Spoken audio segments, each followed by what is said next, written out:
Thottada ITIയിൽ മാരകായുധങ്ങളുമായാണ് SFI അക്രമം നടത്തിയതെന്ന് പ്രതിപക്ഷ നേതാവ് വി ഡി സതീശൻ.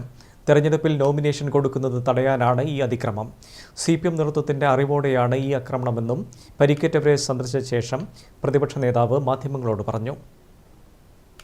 കണ്ണൂർ ITIയും പോളിടെക്നിക്കും SFIയുടെ ആയുധപ്പുരകളാണെന്ന് പ്രതിപക്ഷ നേതാവ് വി ഡി സതീശൻ ആരോപിച്ചു. ബോധപൂർവം സംഘർഷം ഉണ്ടാക്കുകയാണ് SFI ചെയ്തത്. ITI തെരഞ്ഞെടുപ്പിന്റെ നോമിനേഷൻ കൊടുക്കാനുള്ള ദിവസമാണ് വ്യാഴാഴ്ച. ഇത് നൽകാതിരിക്കാൻ വേണ്ടിയാണ് SFI നേതാക്കളുടെ നേതൃത്വത്തിൽ ക്രൂരമായ ആക്രമണമുണ്ടായതെന്നും വി ഡി സതീശൻ കുറ്റപ്പെടുത്തി. CPMന്റെ അറിവോടെയാണ് ഈ ആക്രമണം നടന്നത്. അക്രമികൾ പോലീസിന്റെ അടുത്തു നിന്നാണ് നിർദ്ദേശം കൊടുക്കുന്നത്. SFI ജില്ലാ സെക്രട്ടറി ഉൾപ്പെടെയുള്ള ക്രിമിനലുകളാണ് ഇത് ചെയ്തത് മുഴുവൻ. അവർക്ക് CPM നേതൃത്വമാണ് മുഴുവൻ സപ്പോർട്ടും ചെയ്തു കൊടുക്കുന്നത്. എന്ത് വൃത്തിയുടെ ഇത് ഏത് കാലത്താണ് ഇവർ ജീവിക്കുന്നത്? ഇങ്ങനെയാണ് ഇത് വളർത്തുന്നത്. ഇങ്ങനെയാണ് വിദ്യാർത്ഥി സംഘടന വളർത്തുന്നത്. ഏറ്റവും ഹീനമായ രീതിയിലുള്ള അക്രമമാണ്.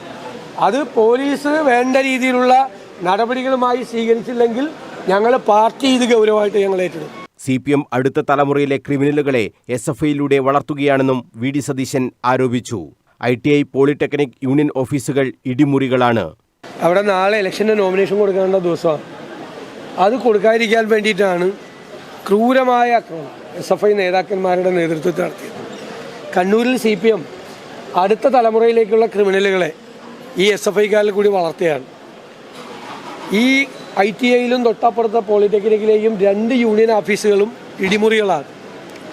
അത് KSUക്കാരെ മാത്രമല്ല, SFI അല്ലാത്ത എല്ലാവരെയും അവർ ആക്രമിക്കുക. KSUക്കാരെ മാത്രമല്ല, SFI അല്ലാത്ത എല്ലാവരെയും ITIയിൽ ആക്രമിക്കുകയാണ്.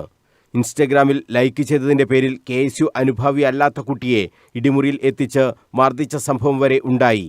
ITIയും പോളിടെക്നിക്കും റെയ്ഡ് ചെയ്ത് പോലീസ് ആയുധങ്ങൾ പിടിച്ചെടുക്കണമെന്നും വി ഡി സതീശൻ ആവശ്യപ്പെട്ടു. പോലീസ് നടപടി സ്വീകരിച്ചില്ലെങ്കിൽ എന്തു വേണമെന്ന് പാർട്ടി ആലോചിച്ച് തീരുമാനിക്കും. ഏതോ ഇൻസ്റ്റഗ്രാമിൽ ഒരു വിഷയത്തിന് ലൈക്ക് ഇട്ടു എന്ന് പറഞ്ഞതിൻ്റെ പേരിൽ കഴിഞ്ഞ ദിവസം KSU അനുഭാവിയല്ലാത്തൊരു കുട്ടിയെ കൊണ്ടുപോയി ഇടിമുറിയിൽ വെച്ച് ക്രൂരമായി മർദ്ദിച്ചു.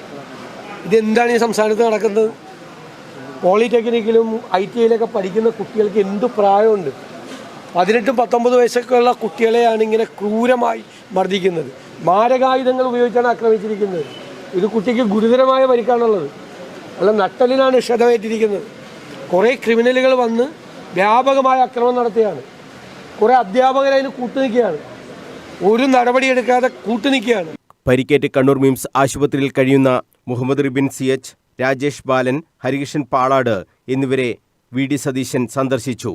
DCC president advocate Martin George, KSU സംസ്ഥാന vice president Muhammad Shammas, KP Saju, advocate TO Mohanan, Rijil Makkutty, Farsin Majeed തുടങ്ങിയവരും വി ഡി സതീശനൊപ്പം ഉണ്ടായിരുന്നു. News bureau, Kannur.